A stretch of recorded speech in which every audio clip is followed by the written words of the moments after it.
بسم اللہ الرحمن الرحیم۔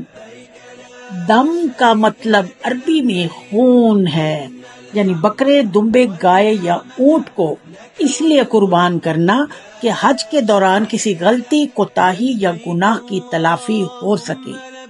دم یعنی قربانی حدود حرم کے اندر ہی کرنی ہے اور اسے صرف غریب کھا سکتے ہیں، آپ خود نہیں۔ میں آپ کو پوائنٹس کی شکل میں بتاتی ہوں کہ وہ کون سے گناہ اور غلطیاں ہیں جس سے دم واجب ہو جاتا ہے۔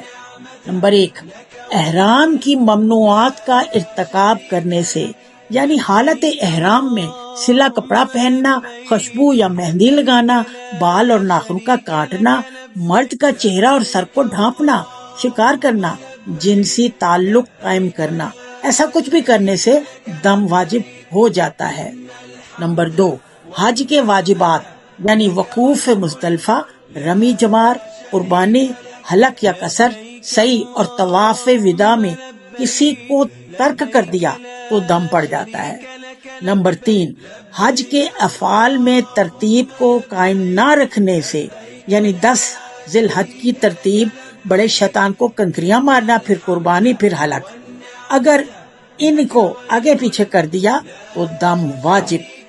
نمبر 4، حج کے واجبات یا فرائض کو اپنے مقررہ وقت سے مؤخر کر دینے سے بھی دم واجب ہو جاتا ہے۔